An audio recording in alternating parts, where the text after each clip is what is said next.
Bueno, mis hermanos, vamos a comenzar. ¿Ve todo bien el pizarrón? ¿Claro? Está. Perfecto.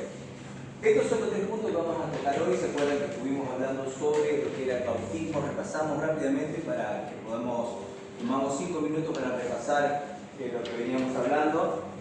Estuvimos tocando del estudio, si bien no lo toco literal como está escrito acá, sino que tengo que desarrollar la idea.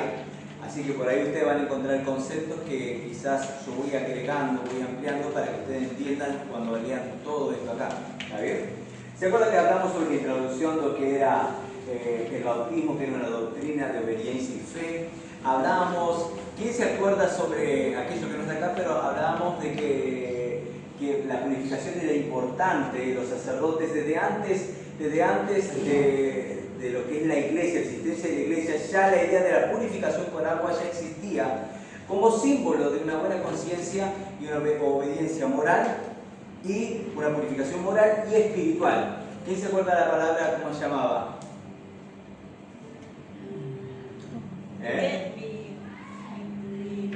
¿Qué? ¿Se acuerdan? Era la purificación que usaban los sacerdotes y después lo practicaban. ¿Se acordaban también de aquellas personas que yo les hablé? ¿Quién eran los prosélitos? ¿Quién eran los prosélitos? ¿Se acuerdan? ¿No se acuerdan de los prosélitos? Los prosélitos eran aquellos que antiguamente, antes de la iglesia, eran gentiles, gente de otras naciones que decidían creer en el Dios de Israel, hacerse judíos, no hacerse judíos, sino abrazar la fe de los judíos, y también ellos tenían que pasar por una purificación por agua. Estaban 2 clases de prosélitos. ¿Se acuerdan que hablamos del libro de los Hechos? Que uno de los diáconos escogidos en la iglesia primitiva era Nicolás Prosélito, en uno de los pasajes de Hechos de los Apóstoles, la cual era el último que escogieron de los diáconos para servir a la iglesia. ¿Y por qué era Nicolás Prosélito? No es que el nombre era Prosélito, ¿se acuerdan que dijimos? Sino que la Biblia nos menciona en el Nuevo Testamento el primer prosélito, que era el primer gentil, que era ¿de dónde era Nicolás Prosélito? Era de Antioquía, si no me falla la memoria. Era de Antioquía y era griego. Era griego, entonces decidió abrazar la fe judía. Entonces ellos estaban los judíos de la justicia y los judíos de la fuerza. Los de la justicia se circuncidaban los hombres, cumplían todos los rituales de la fe como si fueran judíos, pero no eran judíos, como si fueran judíos, porque el tema no era ser judío, sino el tema era la fe en el Dios de los judíos. Cristo era judío, ¿sí o no? El Dios de Israel, le conocemos. Entonces, y estaban los de la puerta, que aquellos que estaban a la puerta no se entraban a la doctrina, que no se circuncidaban y no cumplían por completo todo, sino que abrazaban la fe y simpatizaban con la fe del Dios de Israel. Es el mismo Dios, Cristo es el Dios de Israel, que dice la palabra que Él, de ambos pueblos, de los gentiles y de los judíos, ha derribado la muralla, la pared que los dividía como pueblo de Dios y los gentiles, y no los volteó esa pared a través de su sacrificio, quitó esa pared medianera que existía y dice que de ambos pueblos hizo uno solo, su iglesia. Amén. Por eso es que a veces cuando vemos que a través del ritual de la purificación, antiguamente vos te hacías a la cultura judía, pero hoy nosotros no tenemos que volvernos judíos por el bautismo. Hoy tenemos de ambos pueblos, Dios hizo uno solo, su iglesia. Amén. Hizo su iglesia. Entonces, todo el proceso de purificación era importante. Era un caso de obediencia y fe, ¿se acuerdan? Que teníamos que era un paso de fe también que nosotros notábamos, como comúnmente nos enseñan. Pero va más allá, que estuvimos hablando sobre que deberíamos ser el bautismo por inmersión, sumergidos. Y vemos que a través del bautismo estuvimos hablando del significado de la etimología de la palabra bautismo. ¿Qué significa la palabra bautismo? Sumergir, ¿verdad? ¿La tiene la palabra? ¿O no? Está mirando como que no la tiene. La palabra bautismo se representa sumergir, ser sumergidos, inmersos en agua. Su significado al aspecto teológico espiritual, hablamos teológicamente. ¿Se acuerdan el otro día que teológicamente representa la necesidad de que debemos ser purificados y es parte de un mandamiento de parte de Dios que requiere obediencia y fe? ¿Bien? Estuvimos hablando también de eso, que la purificación de pecado, cuando a través del KP, que hacía lo que era la inmersión en agua o la purificación de la agua, de las aguas, era básicamente era para purificar en un estado de limpia conciencia moral y espiritual. Como Pablo describe, un acto de buena conciencia para con Dios. El bautismo, el agua no nos quita el pecado ni nos limpia. ¿Se acuerdan que decíamos que algunos piensan que se meten a las aguas del bautismo y salen limpios de los pecados? No, si vos no renunciaste a los pecados y Cristo no te limpió con la sangre de Cristo, no podés ser limpio. Las aguas simplemente es algo simbólico, exactamente. Es un acto simbólico en un acto de buena conciencia y fe, en una actitud moral y espiritual para con Dios. Es lo mismo que siempre se hizo. Recuerden que las cosas no cambian porque Dios no cambia en ciertos puntos, porque la conducta moral de Dios es la que rige nuestra conducta. No es que cada congregación rige una conducta para el bautismo, no. La iglesia de Cristo está constituida por personas que han sido transformadas y cambiadas a través de algo importante. ¿Qué dice acá? Nuevo nacimiento y transformación, que es el título del punto E del versículo 2 que estábamos tocando. Entonces, siempre fue importante para Dios en su ley moral, en su carácter. Cuando dice que Dios no cambia, Dios tiene un carácter moral inmutable. Cuando hablo de inmutable es que no tiene transformación ni cambio. Muchos piensan que Dios tiene que cambiar con los tiempos conforme la moda cambia, conforme las iglesias van siendo cambiadas con el pensamiento, la moda. Pero Dios no cambia, tiene una ley moral que es fija y es constante, la cual es parte de su santidad y parte de su poder. Él no puede cambiar y ser variable como nosotros. Nosotros sí cambiamos de idea o no, o de pensamiento, porque estábamos confundidos y pasamos, cuando entendemos ciertos criterios de la vida, comenzamos a tener otro entendimiento de cosas que no habíamos profundizado, no habíamos entendido, y comenzamos a entender cosas y cambiamos de pensamiento. De donde estábamos cerrados, cambiamos a un nuevo pensamiento. ¿Es así? ¿Sí o no? Entonces, se produce un nuevo nacimiento. Y acá vamos a tocar el punto interesante, y quiero hacer una pregunta. Quiero hacer una pregunta para dar introducción a este punto. Si yo agarro un chino, escuchen esto, y quiero que me respondan y participen todos, y me gustaría escucharlo, porque acá vamos a pensar el concepto. Si yo agarro un chino y lo quiero hacer argentino, ¿qué debo hacer? ¿Qué debo hacer? Es decir, ¿qué te parece también? ¿Hay una idea? Un chino, hacerlo argentino, que sea argentino el chino. ¿Cómo podemos hacerlo? Un chino, agarrar un chino, lo traes acá y lo vamos a hacer argentino. ¿Qué tenemos que hacer? ¿Le tiene una idea, por ejemplo, nacionalizarlo? ¿Qué hacen otras personas en otros países? ¿Lo nacionalizan? Sí. ¿O no? Un chino se nacionalizó en Argentina, ahora es argentino por nacionalidad. ¿Está? Por ejemplo, ahora le voy al punto de lo que les quiero explicar. Pero el chino en sí mismo sigue siendo chino, pero argentino. Entonces, ¿qué pasa con esta persona? Porque su ADN, su genética, su ADN y todo representa que es asiático. Y por más que lo quiera argentinizar, que yo le quiera dar costumbre, escuche esto que es importante y le vamos a abrir la mente con esto.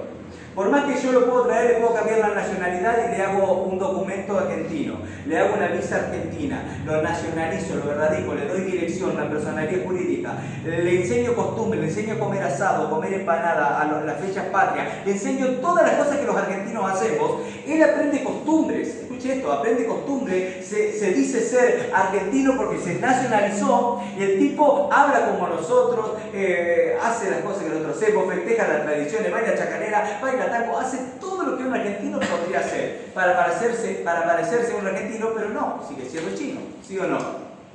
¿Me siguen? Sigue siendo chino. ¿Qué tiene que ser el tipo para ser totalmente argentino? Tiene que morirse y volver a nacer de nuevo. Tenés que nacer en Argentina y tenés que nacer con padres que sean argentinos, ¿sí o no? ¿Sí o no? Lo mismo es cuando nosotros queremos discipular a alguien y llevarlos al bautismo, a la nueva vida. El nuevo nacimiento, hay personas que dentro de las congregaciones no han nacido de nuevo, nunca nacieron de nuevo. Los que nacen de nuevo tienen salvación, los que no nacieron de nuevo están perdidos pero congregados. Y esa es una de las cosas que yo quiero enfatizar en este punto, el nuevo nacimiento y la transformación.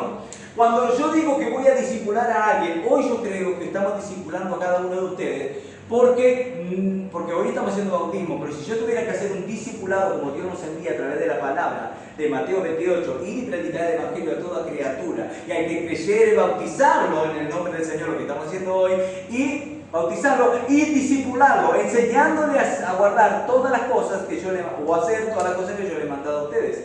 Así también lo hagan ellos que han creído. Pero el reino de Dios es natural o espiritual. ¿Quién me puede responder esto? El reino de Dios, ¿Dios qué es? ¿Es espíritu o carne? Entonces su reino es espiritual. Entonces cuando estoy hablando de un reino espiritual, lo que Cristo hizo en la cruz de Calvario es una obra espiritual. Que cada vez cuando Él va a la cruz de Calvario y Él derramó su sangre, ¿qué dijimos el otro día? Cuando derramó su sangre, ¿qué hizo? ¿Limpió qué? Pecados. Muy bien. Pecados. Cristo muere. Cristo muere, va a la tumba, encerrado, va a una tumba. Pero al tercer día, la tumba se abre. Y Cristo ya no está, resucitó. Resucitó Cristo. Esto es lo que veníamos hablando el otro día, que Cristo murió en la cruz del Calvario, con su sangre nos limpió nuestro pecado, pero en su resurrección nos dio una nueva vida. Ahora, si este personaje ficticio que yo le apliqué para darle la idea, el concepto, quiere ser argentino, tiene que morir y volver a nacer de nuevo. Y es lo que propone en el mundo espiritual. Tenemos que morir a nuestro ego, a nuestro pecado, a nuestra vieja vida y volver a nacer de nuevo si queremos ser llamados hijos de Dios y haber nacido de nuevo. Tenemos que morir. El chino tiene que morir, tiene que nacer de nuevo en la Argentina, en otra vida nueva, para realmente ser argentino. Pero cuando nosotros queremos ser cristianos, debemos morir juntamente con Cristo, debemos morir.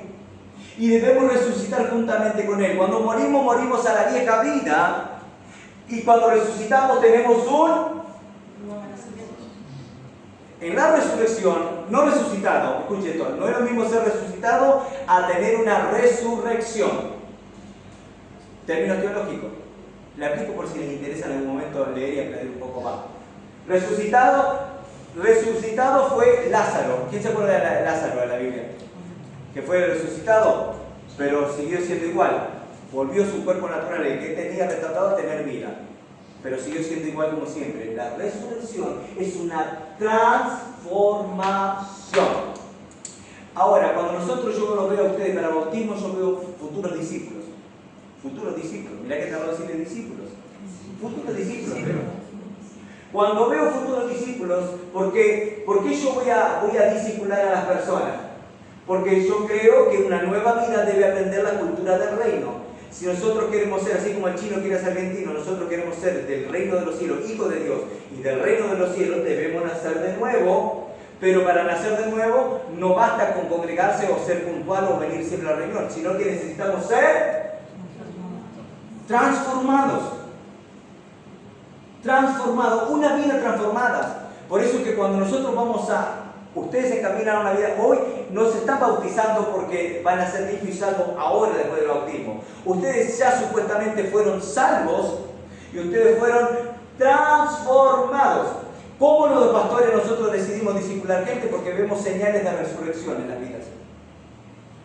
Yo tengo que ver señales de resurrección, cambios de vida. No buena asistencia, buena conducta o colaborativo, sino cambios de vida, transformación. ¿Qué es la transformación? Es la actitud, es la vida que yo presento al mundo. O sea, yo manifestando a través de mi vida, ya no vivo yo, dijo Pablo, más Cristo vive en mí. Nosotros reflejamos a Cristo a donde vamos.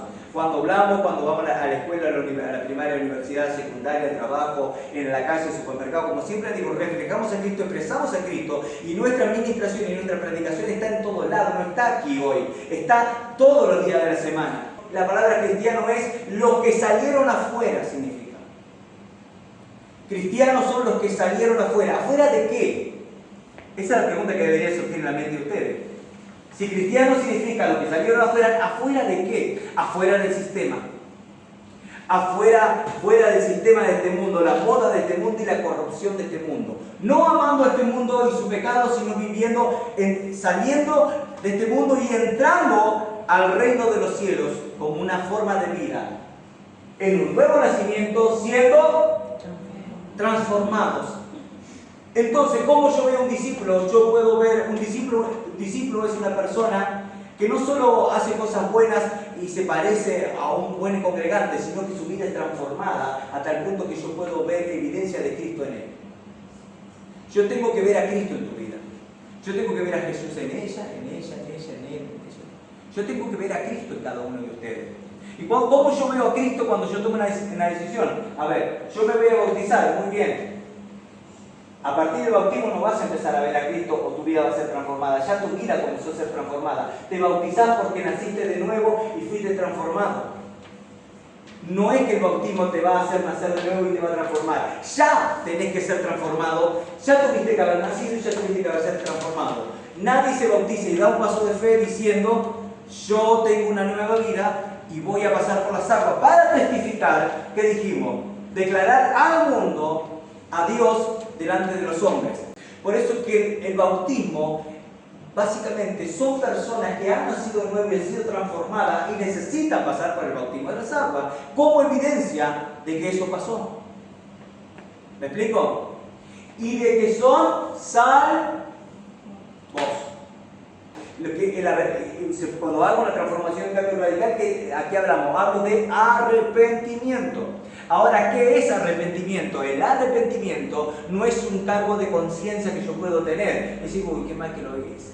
¿Y sabe por qué a veces nos lamentamos y tenemos cargo de conciencia? Porque lo que hicimos nos trajo problemas y nos lamentamos. Uy, no tendría que haberlo hecho. Pero si no hubiese pasado nada, las cosas siguen como venían. El arrepentimiento es una convicción profunda de que necesitamos de Dios, que somos pecadores, que tenemos que entregar nuestra vida al Señor y que ya no tenemos que vivir para este mundo, sino vivir para Dios.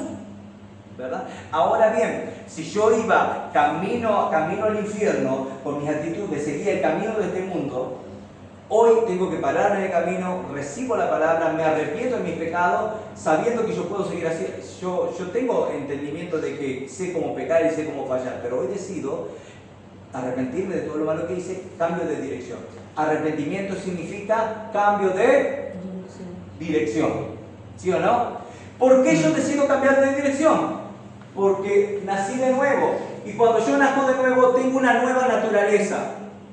No naturaleza corrompida y carnal y pecaminosa que recibí de mis padres, sino una nueva naturaleza. Un nuevo nacimiento me da una nueva naturaleza que me da la naturaleza de Cristo en mí. Cristo habitando en mí. Por eso es que por el Espíritu de Dios yo puedo ser transformado. Y puedo ser transformado en hijo de Dios. Y ahora cuando yo me arrepiento, recibo nacimiento y transformación. Las aguas las voy a pasar porque quiero dar testimonio de que ya no soy como antes, sino que voy a caminar por el sendero y el camino de Dios. ¿Estamos de acuerdo con eso? Ahora, una cosita más que marcar con respecto a esto, en el nuevo nacimiento. El nuevo nacimiento es cuando Dios nos mira. Dios no mira a cada uno de nosotros, como le decía recién, y Dios miró a Andrés. Dios miró si yo estoy en Cristo y Cristo está en mí.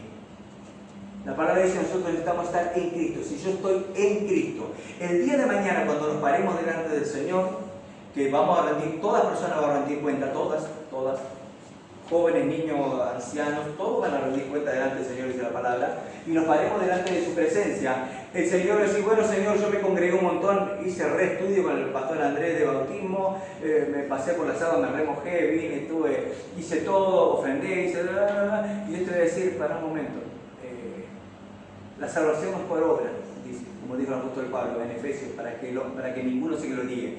Yo quiero ver si estás en mi Hijo y si mi Hijo está en ti. No sirve lo que hagas o lo que vengas a hacer. Si Cristo está realmente en tu corazón, eso es lo que Dios te va a demandar. Eso es lo que Dios les va a demandar a ustedes. Si Cristo está en el corazón, a ustedes, de todo. Si Cristo está en el corazón de ustedes, si ustedes están en Jesús, ahí Dios va a considerar cómo podemos estar en Cristo, siendo nacido de nuevo y transformado. ¿Estamos de acuerdo con esto? Yo, ¿por qué le hablo de esto? Necesitamos tener una conciencia de pecado para pasar por las aguas del bautismo. Porque puedes bautizarte, pero el bautismo no te va a salvar. Si vos no tenés una conciencia de pecado, hasta que no te arrepientas vas a seguir en un estado de condenación, hasta que no nazcas de nuevo y seas transformado, vas a estar en un estado de condenación sin nacimiento y sin transformación, pero bautizado. El bautismo no salva, el bautismo es un acto de fe importante, pero porque hemos sido ya transformados. Segundo punto, bautismo de Juan el Bautista. ¿Alguno ha leído este punto? El bautismo de Juan el Bautista. Cuando Juan el Bautista, vamos a leer un pasaje bíblico, si lo podemos poner a la pantalla. Vamos a Mateo capítulo 3, versos 11 y 12.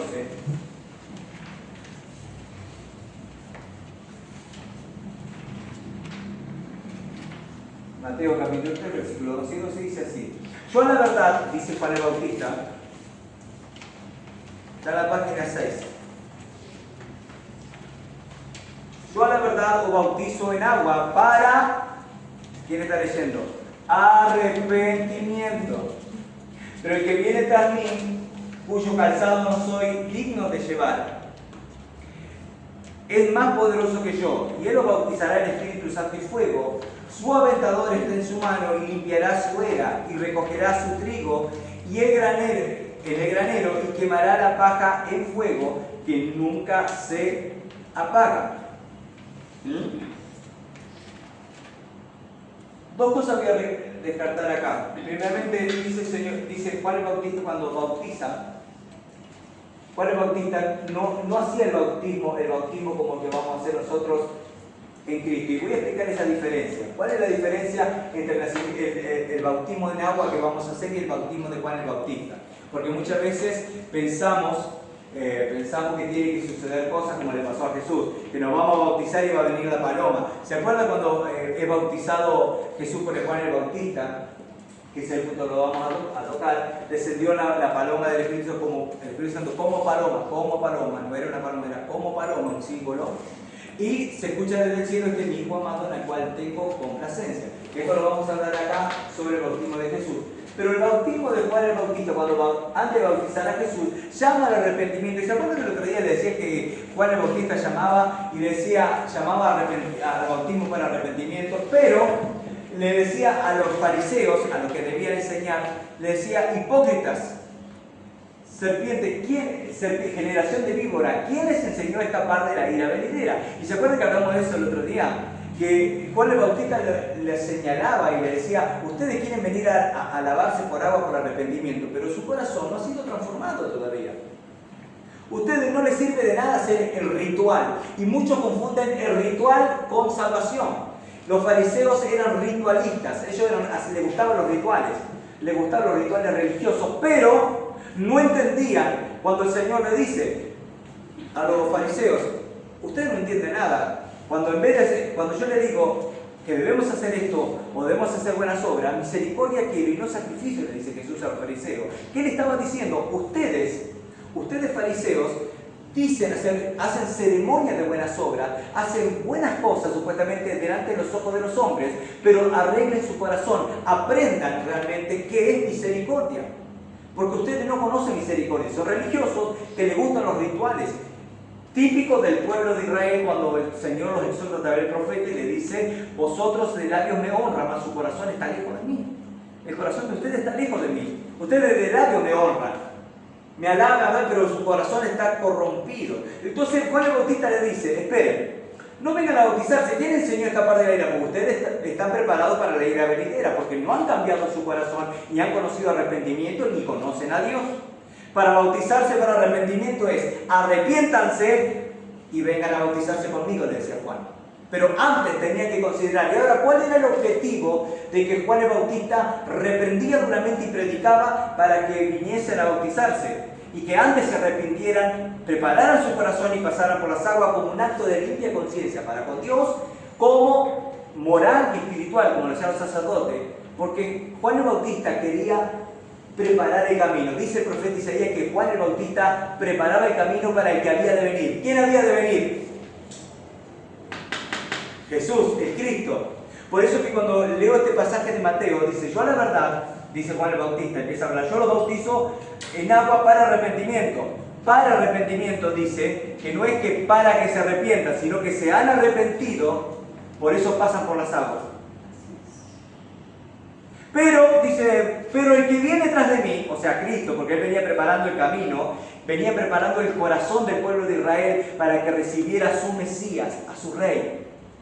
Sabemos que la palabra dice que a los suyos vino, a su pueblo, y los suyos no le recibieron. No recibieron a Jesús. Pero Juan el Bautista preparaba el camino para ellos. Decía, arrepiéntanse y vengan a pasar por las aguas. No es que pasen por las aguas y ya es como que están arreglados con Dios. No. Consideren, arreglen su conciencia para con Dios, arrepiéntanse de sus pecados y vengan a limpiarse de su mala conciencia como un símbolo de buena purificación delante de Dios. Entonces le dice, cuando cuando Juan el Bautista habla sobre Jesús, dice, cuyo calzado, dice, no soy digno de llevar, es más poderoso que yo, y Él lo bautizará en Espíritu Santo y fuego. Escuche esto. Me pregunta, ¿qué es el bautismo en Espíritu Santo y fuego? Son otros temas a tocar. El bautismo, Él lo bautizará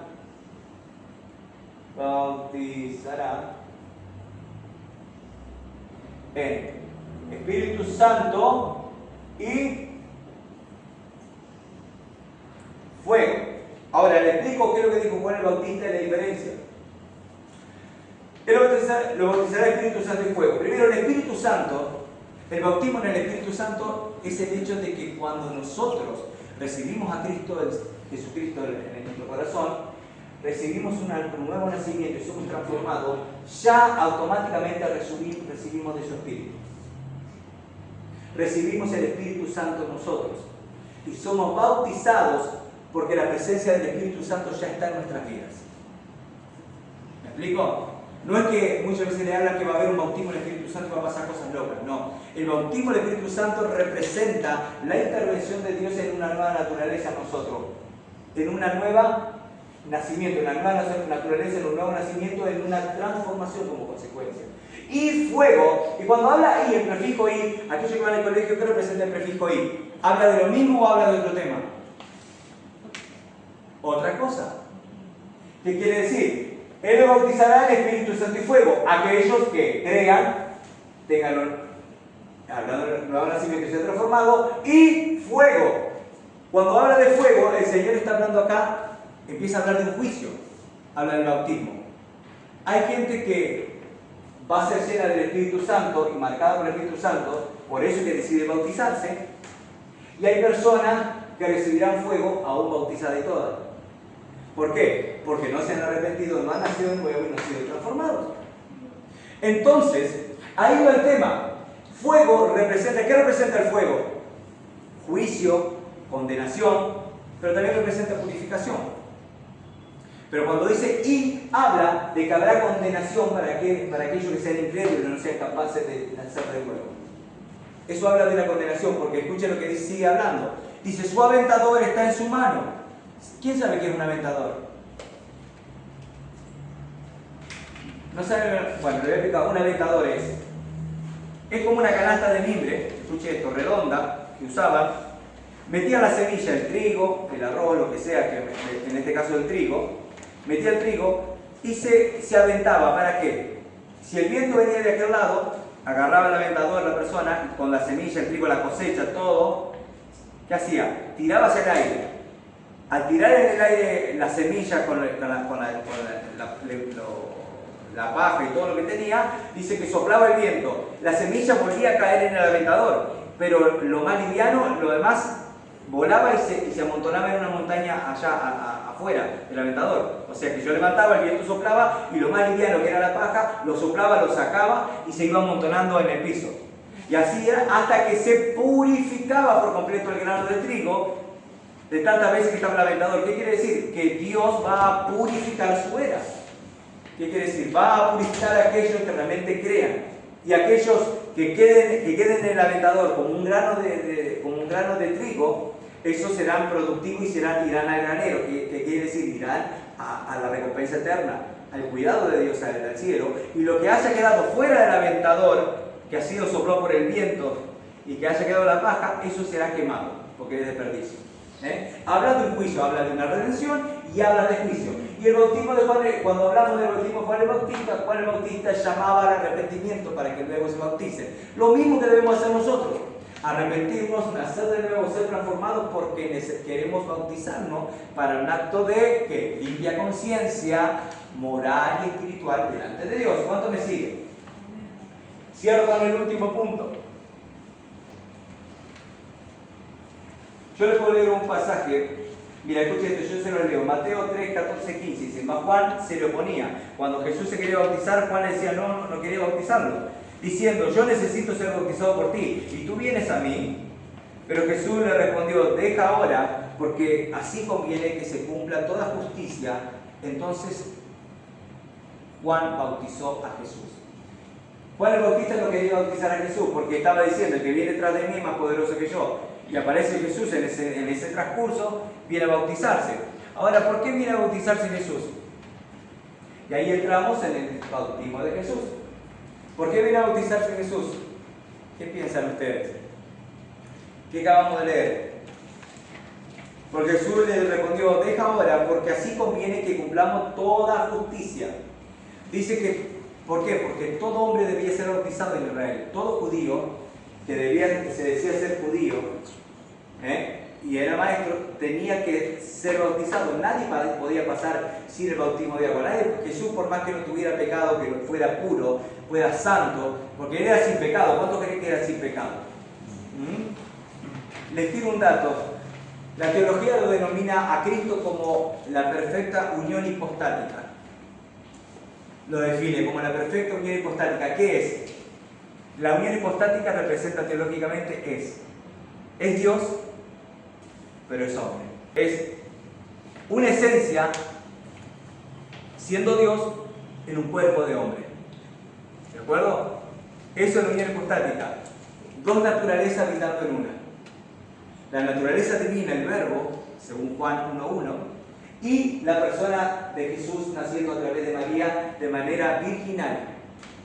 Ustedes saben que la Virgen María, no hace falta que le explique, Jesús nació de la Virgen María, y todos lo sabemos eso. Entonces es un nacimiento puro sin simiente corruptible. No hubo padre que lo engendrara, sino que fue engendrado por el Espíritu Santo. Por eso desde el comienzo Jesús no tenía pecado, porque él nunca recibió la simiente corruptible. Porque los hombres somos los que transmitimos en sí mismos la simiente para el nacimiento corruptible de la naturaleza. En Adán dice la palabra que en Adán recibimos la muerte, pero en Cristo, en el segundo Adán, recibimos la vida. Nuevo nacimiento y transformación. ¿De acuerdo? El bautismo de Jesús, básicamente, tiene que cumplirse a modo de que Jesús era sin pecado, pero la ley exigía dar testimonio. Diga conmigo testimonio. Jesús no tenía pecado, no tenía de qué arrepentirse, pero tenía que dar testimonio delante de los ojos, de los hombres. Porque no todos los hombres podían reconocer la deidad y reconocer que él era santo y puro, porque cualquiera te podría juzgar. Es más, a Jesús lo juzgaron de ser una persona corrompida, maldita, y le decían, tú naciste de una prostituta, le decían los fariseos, y la juzgaban. Porque era ilógico antiguamente, escuchen esto, que una mujer tuviera, hasta el día de hoy, una mujer tuviera hijos sin que alguien concibiese, que no tuviera un papá y una mamá. Y como José lo crió, era padre, pero terrenal, él fue nacido por el Espíritu y era juzgado diciendo que María era una ramera. Los fariseos lo juzgaban diciendo que María era una ramera y nació. Un padre tenía que tener. Y ellos no entendían la divinidad y el poder de Dios, de que Jesús estaba naciendo de manera incorruptible de una virgen. Y era alguna de las señales que estaba dentro de la Torá, dentro de la palabra de Dios, de los judíos, pero no lograron reconocer la obra de Dios. Él naciendo sin pecado. Cristo nació sin pecado, pero tuvo que ir a bautizarse porque tenía que cumplir toda la ley. Escuche esto. Dice la palabra de Dios que para que nosotros estemos en agrado delante del Señor, los judíos de estar bien delante de Dios y ser perfectos, debían cumplir toda la ley. Había alrededor de 612 a 613 leyes. La ley se dividía en tres ramas, ¿verdad? La ley constitucional, la ley ceremonial, y estaba constitucional, la ley ceremonial y la ley moral de Dios. Vamos a llamarlo ley moral, pero entiendo que es otro nombre más complicado. ¿Qué quiere decir? Que era la ley, la palabra de Dios. Entonces, entre esta cantidad de leyes que tenía, dice la palabra, la ley, que habiendo cumplido toda la ley, pero vos fallabas en una de ellas, eras culpable de todo. Entonces dice, sos culpable de todo. De toda la ley sos culpable y sos condenado y enjuiciado porque sos culpable de toda la ley. Entonces, ¿qué pasa con eso? ¿Qué nos demuestra? Nos demuestra de que es imposible nosotros que estemos agradando a Dios por nuestra fuerza y por nuestra voluntad. Por nuestras capacidades no podemos agradar a Dios, por nuestra fuerza no podemos agradar a Dios, por nuestra virtud no podemos agradar a Dios, nuestra humanidad nos prohíbe, nuestra naturaleza corrompida, que no era como la que tenía Jesús, sino que la naturaleza corrompida nuestra nos prohíbe, nos limita a poder obedecer a Dios en su totalidad. Por eso que Cristo vino a la cruz de Calvario para, según Colosenses, poner el acta de los decretos. Todas estas leyes Él las cumplió. Y bautizarse, el bautismo de Jesús, era uno de los mandamientos que también Él debía cumplir. No pecar en nada y aún bautizarse. Imagínense si Jesús era santo en todo, pero las 613 dicen, no, yo soy santo, ¿para qué me voy a bautizar? Quebrantó. Jesús culpable de todo. Ya Jesús no es perfecto y no está apto delante del Padre para ser sacrificado en la cruz de Calvario. Imagínate si Jesús no se hubiese bautizado. Era culpable de la ley. Habiendo fallado, si Jesús dice, no, pará, yo no tengo pecado porque no tengo nada que arrepentirme. Entonces, ahí hubiese fallado Jesús. Pero Jesús se bautizó porque así conviene que se cumpla que decía toda justicia. Repita conmigo, toda justicia. ¿De acuerdo? Entonces Cristo guardaba la ley constitucional, la ley ceremonial y la ley moral de Dios. Todo era guardado por el Señor. Ahora, para que toda justicia se cumpliese. Ahora, imagínense, cuando Él viene a la cruz del Calvario, cuando Cristo viene a la cruz, ¿qué pasa? Nosotros, a través de lo que Él hizo y volvemos su crucifixión, a través de la cruz, el derramamiento de sangre, Él se llevó todos los pecados. Se llevó todos los pecados. Escuche esto. Cumplió la ley.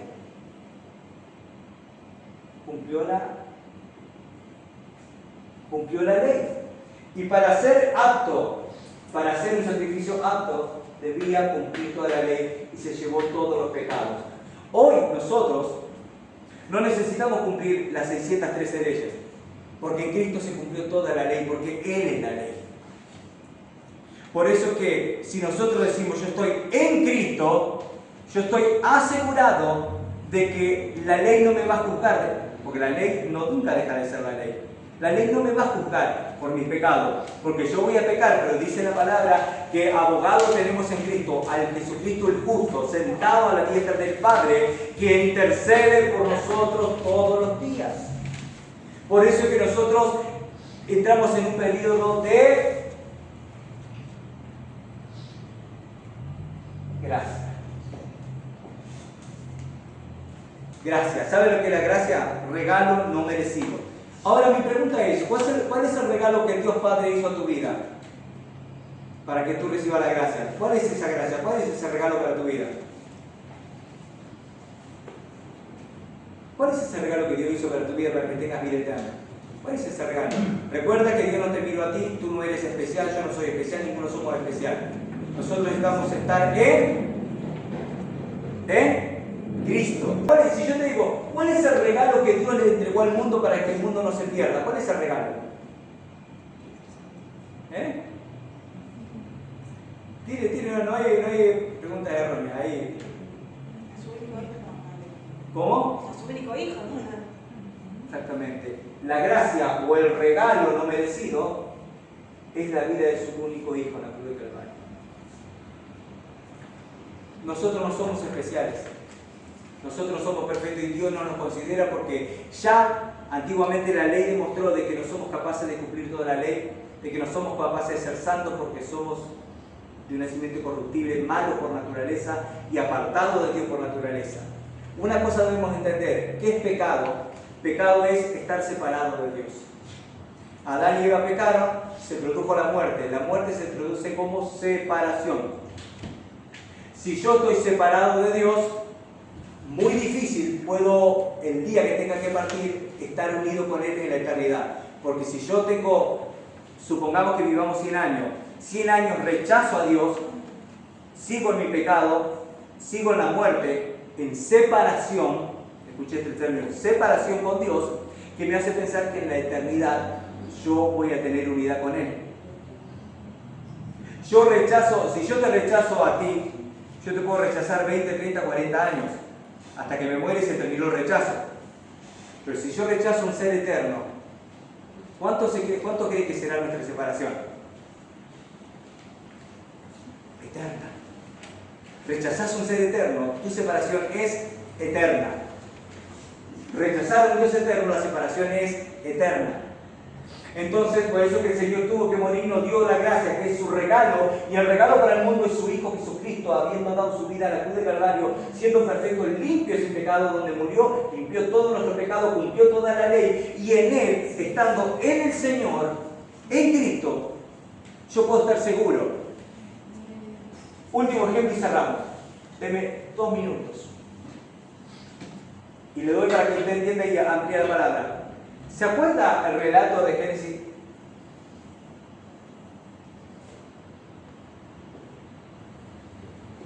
El arca de Noé. ¿Quién se acuerda del arca? ¿Quién se acuerda del arca de Noé en la historia? ¿Han escuchado el arca de Noé que hubo un gran diluvio? Que el Señor le dijo a Noé, escucha, predica durante 120 años de que va a haber un diluvio y aquel que crea y sea capaz de entrar en la barca, ese se va a librar del diluvio que va a venir sobre el mundo entero y todos van a morir anegados, ahogados van a morir porque la tierra, los cielos de arriba se abrirán, las fuentes de arriba y las de abajo serán abiertas y el mundo entero será anegado por agua y van a morir. Lo único que van a ser salvos son aquellos que estén en el arca. Durante 120 años construye, como yo te digo que vas a construir el arca, y pregona y predica de que esto va a pasar.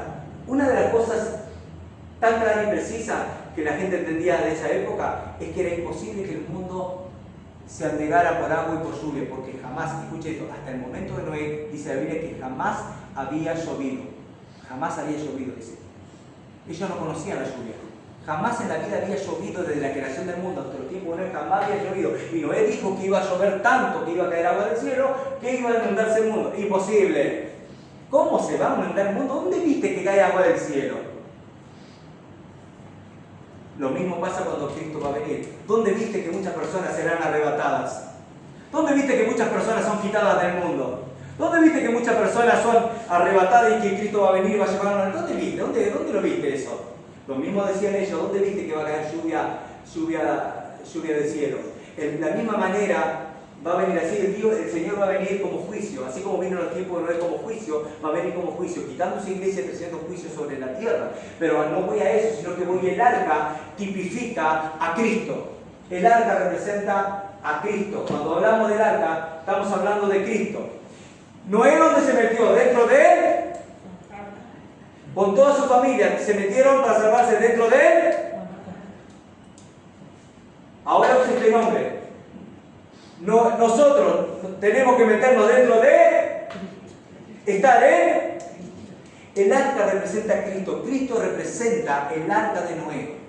Cristo representa que si nosotros estamos dentro de él, en él, vamos a ser salvos del juicio que ha de venir sobre el mundo entero. ¿Me explico? Entonces la necesidad de que podamos nosotros entender que nosotros somos bautizados en Cristo es entender el ejemplo del arca de Noé. Que en el arca, en Cristo, ¿qué es lo que lo salvó? ¿Noé y su virtud de hacer un arca o el arca? El arca, no las habilidades de Noé. ¿Qué lo salvó? El arca. ¿Nos va a salvar nuestras habilidades de ser buen creyente o nos va a salvar el arca que es Cristo? ¿Quién nos salva? El arca que es Cristo. Yo no me voy a salvar por ser buen predicador, si no estoy en el arca, en Cristo Jesús. Amén. Damos gracias, vamos a orar. damos por finalizada.